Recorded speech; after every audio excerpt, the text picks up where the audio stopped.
Merci à toutes et à tous. Effectivement, Novabuild est ravi d'être le partenaire de Energy Meeting. C'est le deuxième Energy Meeting en dehors de Paris et le deuxième Energy Meeting à Nantes. C'est un choix qui nous fait plaisir et je me souviens très bien quand Philippe nous a annoncé qu'il avait l'intention de faire un Energy Meeting ailleurs qu'à Paris. Il nous a dit, pour nous, c'est une évidence, c'est à Nantes. Et c'est à Nantes parce qu'il y a un foisonnement professionnel. Alors, comme le disait Philippe, on a un très beau programme ce matin et cet après-midi. Ce matin, on va le consacrer à la rénovation. Cet après-midi, au neuf, plutôt au carbone. Et à la rénovation, on va tout de suite poser les enjeux avec Philippe Pelletier, président du plan bâtiment durable, et Pierre-Emmanuel Thiard, qui est directeur général de Saint-Gobain Solutions. Merci à tous les deux d'être avec nous aujourd'hui. Pierre-Emmanuel Thiard, vous avez fait le tour des exposants. Vous êtes un des 60 exposants présents ici. Et cette manifestation n'existerait pas sans la présence des industriels, des négociants qui sont actifs aux côtés de Energy Meeting. Qu'est-ce que vous avez ressenti ce matin? Qu'est-ce que vous avez découvert aux côtés de vos confrères qui sont avec vous ici? Oui, bonjour Pierre-Yves, bonjour à tous. Ce qui me frappe avec Energy Meeting, c'est la capacité à choisir des lieux uniques à chaque fois. Après le Palais de la Bourse, effectivement, à Paris, Nantes était un endroit tout indiqué.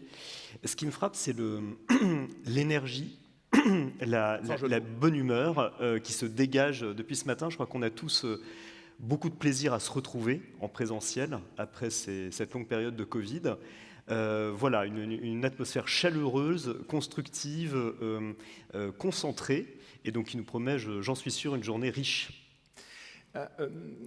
Philippe Pelletier, vous êtes président du plan bâtiment durable et il y a 2 ans, ici même à Nantes, vous nous avez dit il y a un alignement des planètes sur la rénovation. Jamais on n'avait connu un tel potentiel pour enfin arriver à la massification. Et donc 2 ans après, est-ce qu'on y est arrivé à cette massification? Est-ce qu'on est dedans? Alors, on n'est pas arrivé. Et heureusement qu'il reste un long parcours devant nous. Mais enfin, juste une indication chiffrée. Cette année, MaPrimeRénov' devrait avoir concerné un peu plus de 800 000 logements. Ça veut dire qu'on a complètement changé d'échelle. Rappelez-vous les très bonnes années où l'Agence nationale de l'habitat portait des aides. On montait à 80 000, 100 000, bon, 800 000. Donc, ça ne veut pas dire que la rénovation énergétique ou la rénovation environnementale est à l'œuvre partout à l'échelle qu'il faut. Mais ça veut dire que l'élan que je sentais naître s'est véritablement produit, et ça, nous pouvons le reconnaître. D'ailleurs, les professionnels qui regardent leur carnet de commandes doivent sans doute le mesurer. Et alors, comment ça fonctionne? Est-ce qu'on peut dire les leviers, ce qui marche bien, et peut-être encore, si on s'adresse aux professionnels, qu'est-ce qui est encore à faire pour vraiment parvenir à cette rénovation de 10 millions de logements qui est le projet pour parvenir à une société moins carbonée, comme le disait Philippe à l'instant? Alors le parcours devant nous, on sait maintenant quels sont les maillons qu'il faut consolider. J'en énumère quelques-uns. En raisonnant sur les logements et en laissant de côté peut-être pour le moment le champ du secteur tertiaire. Et je vais me concentrer sur les logements privés.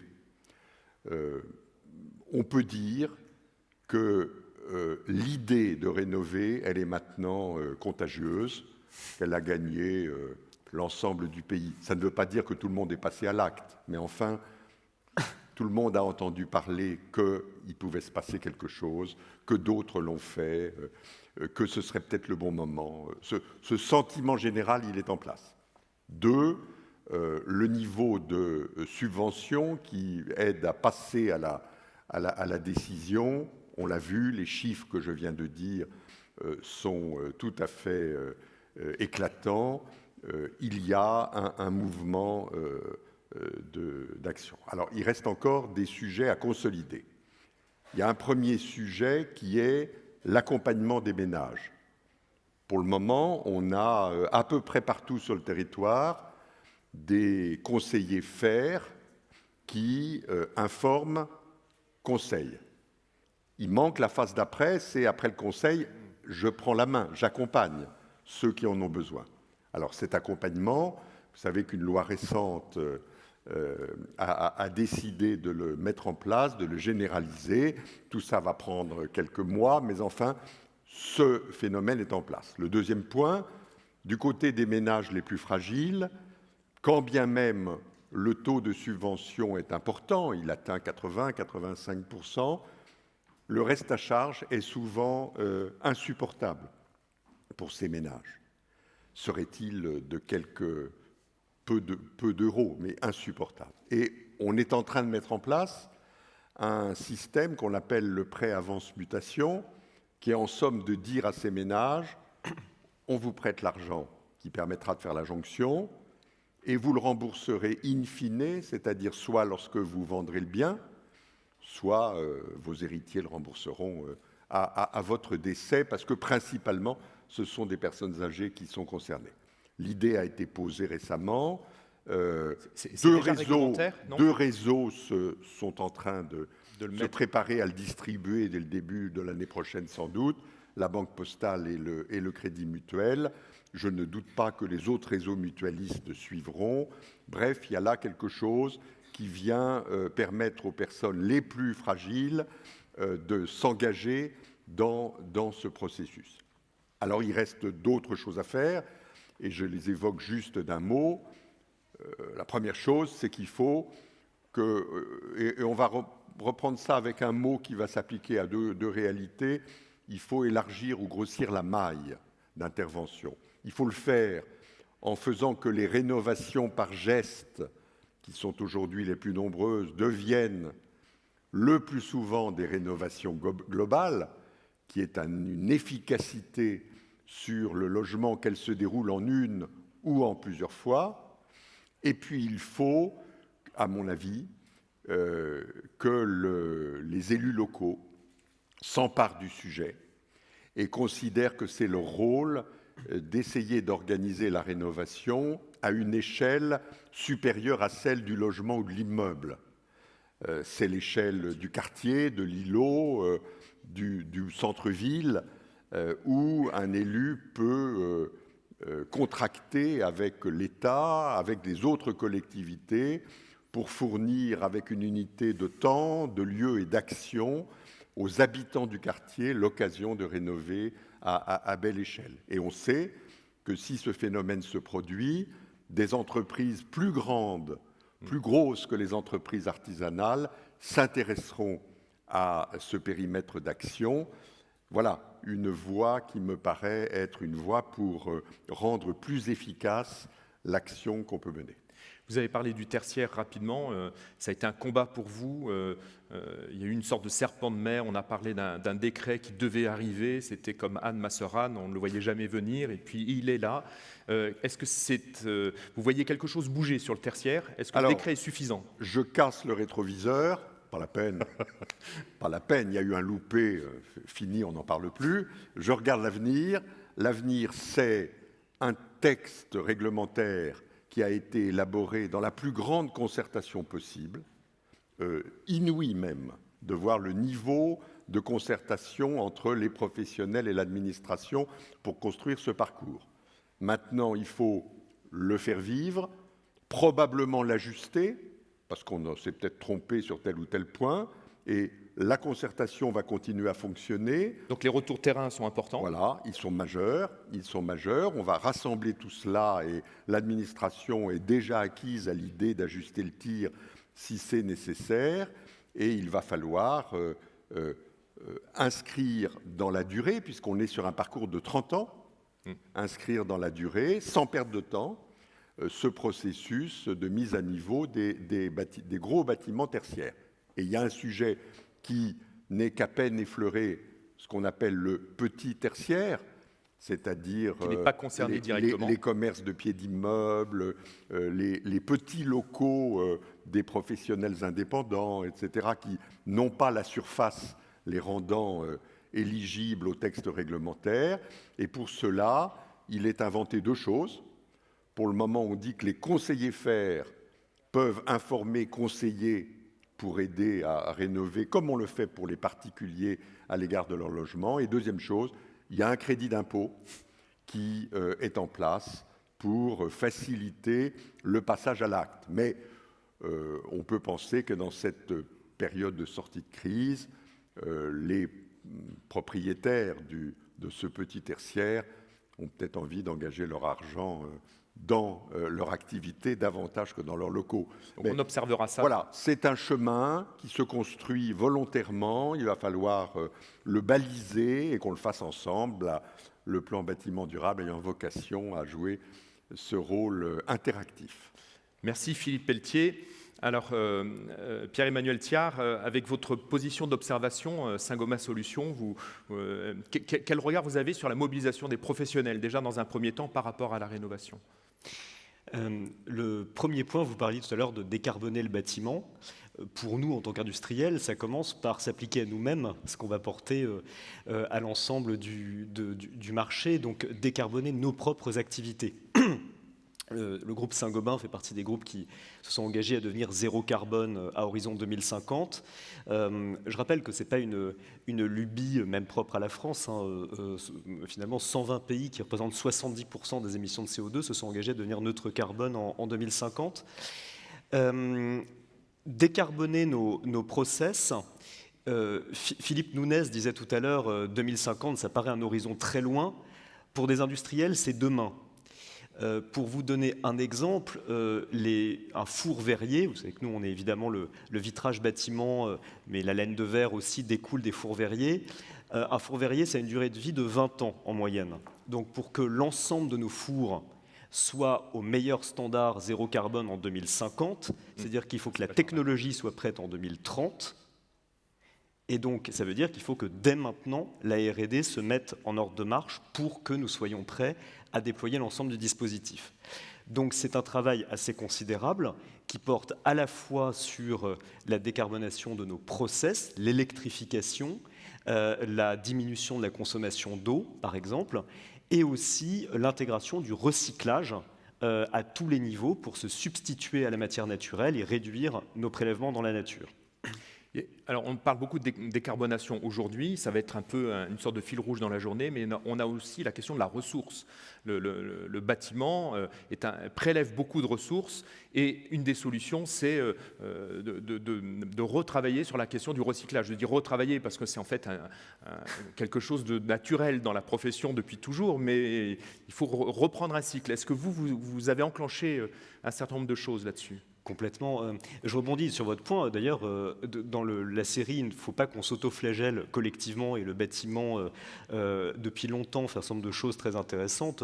Le verre, par exemple, depuis longtemps, les fours verriers utilisent du calcin, qui n'est jamais que du recyclage de bouteilles, de pare-brise automobiles, etc. Donc en fait, le recyclage est dans les gènes depuis longtemps. Alors évidemment, aujourd'hui, tout accélère et c'est une véritable révolution. C'est l'économie circulaire qui se met en marche dans le bâtiment. Chez Saint-Gobain, on développe des offres de recyclage, de reprise des déchets sur chantier, Placo Recycling, Isover Recycling. Donc il s'agit de reprendre les chutes, les déchets de chantier et de les réintégrer dans nos process de production. À partir de l'année prochaine, évidemment, on va avoir un nouveau tournant avec la mise en place de la REP, donc la responsabilité élargie du producteur. La reprise des déchets de chantier va devenir une obligation généralisée, gratuite sur l'ensemble du territoire. Nous nous sommes beaucoup investis, par exemple, dans la mise en place de cette filière, dans la mise en place d'un éco-organisme qui fédère de nombreux acteurs de la profession, Valobat. C'est évidemment un virage majeur qu'il faut que nous prenions tous ensemble. Puis dernier point, on va l'aborder cet après-midi, tout de suite, la question de la rénovation. On se demandait un petit peu où en est la profession aujourd'hui. Philippe Pelletier pressentait que les professionnels sont plutôt, ceux qui travaillent en tout cas sur la rénovation, plutôt satisfaits en ce moment de leur marché. Vous, comment est-ce que vous vous mettez en ordre de marche? Comment est-ce que vous facilitez dans un grand groupe comme le vôtre cette question de la rénovation? Il y a un point très important dans ce que soulignait Philippe Pelletier, c'est que la rénovation, c'est quelque chose, on ne peut plus avoir une approche silotée, produit par produit, isolément du reste du monde, du reste des autres acteurs. L'enjeu ne peut être adressé qu'en ayant des approches globales. Alors, chez nous, dans un groupe industriel comme Saint-Gobain, ça se traduit par le passage d'une logique produit à une logique système, une logique d'offre, de solutions complètes. On développe des solutions légères, par exemple la façade F4 pour la rénovation extérieure, des cloisons sèches, des solutions également pour décarboner le bâtiment. On vous présentera tout à l'heure notre vitrage électrochrome Sage. Donc autant de solutions qu'il faut penser comme telles et comme un tout par rapport au bâtiment. Ça se traduit également par des offres de services. Alors on parlait des services de recyclage, on parlait aussi des diagnostics. On vous présentera également tout à l'heure une solution développée par Point P qui s'appelle Caprénov+, qui permet de faire des diagnostics de performance énergétique. Le troisième sujet que je voudrais citer, c'est le fait de marier les matériaux. Beaucoup de choses sont en train d'évoluer, il y a beaucoup d'innovations de R&D, c'est assez formidable. On parle de plus en plus des biosourcés. Nous, on a des offres en isolant en fibre de bois ou en fibre de liège, Isonate, Weber-Therm Natura, etc. Il y a beaucoup de choses qui bougent en ce moment sur le marché. On fait des essais sur la terre crue pour la construction. Tout ça pour dire, en fait, ce qui est intéressant, c'est de les prendre, non pas dans une logique sectaire de dire l'un est meilleur que l'autre, mais de dire comment on peut marier, combiner ces différentes approches pour apporter les bonnes réponses aux bons endroits. Le dernier élément, et je conclurai par là, dans toute cette bonne nouvelle, il y a un enjeu pour nous qui est fondamental, c'est la formation, la qualification. Philippe Pelletier rappelait, dans une dynamique qui est historique. C'est une nouvelle formidable. En revanche, ce changement d'échelle, il faut l'accompagner. Sinon, on va se retrouver face à un goulot d'étranglement, et on le vit un peu depuis quelques mois en ce moment. Donc on va avoir un enjeu majeur de monter en compétences pour accompagner tout ce mouvement, être au rendez-vous. Et ça, j'insiste, on ne pourra le faire que collectivement, en travaillant ensemble sur toute la chaîne de la valeur de la profession. Philippe Pelletier, comme un mot de la fin, vous l'avez laissé entendre, mais on n'en est pas encore arrivé à cette culture de la rénovation. Aujourd'hui, quand on parle de construction, on parle d'abord de construction neuve. On sent que la rénovation monte en puissance, mais quand on veut développer une ville, on ne pense pas d'abord à la rénovation. On va se dire où est-ce qu'on peut avoir des terrains pour faire du neuf. Comment est-ce qu'on peut passer ce cap-là, passer à une culture de la rénovation ? Alors, deux éléments pour répondre. La première, c'est un constat de ce qui se passe aujourd'hui. On se reporte 10 ans en arrière. Vous imaginez une séance devant des professionnels du bâtiment qui consacrent la moitié du temps à la rénovation, qui le met en premier, et la deuxième partie à la construction. Il y a 10 ans, la séance, elle aurait au mieux réservé une demi-heure en fin d'après-midi au sujet de la rénovation, parce qu'on n'aurait parlé que construction, niveau des mises en chantier, etc.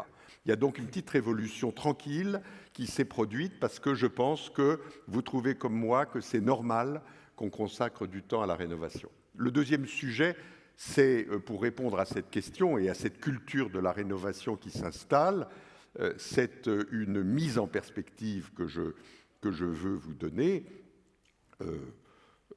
Vous, les patrons qui vous demandez si on est sur un feu de paille et si une prochaine majorité ne va pas réduire la voilure sur ce sujet, pas d'inquiétude, pas d'inquiétude. Le sujet de la rénovation est un sujet lourd qui va monter en puissance parce que, à côté de l'approche environnementale de la rénovation, on économise l'énergie, on réduit les émissions de gaz à effet de serre, vous avez un pan immense qui va s'ouvrir, qui est la rénovation pour adapter le logement aux besoins des occupants. Ce n'est pas un secret que de dire que la population française vieillit, qu'en 2035-2040, on va être dans un pic de vieillissement impressionnant, voire inquiétant, et que toutes ces personnes qui habitent des logements, il va falloir les maintenir à domicile. Ça veut dire, à côté de la démarche énergétique et environnementale, une démarche d'adaptation du logement sur lequel il va falloir trouver à la fois les matériaux qui conviennent, les gestes qu'il faut réaliser, la mobilisation, la dynamique, le financement qui va permettre de le faire. Donc le sujet de la rénovation, c'est un sujet qui maintenant est inscrit dans notre culture du bâtiment.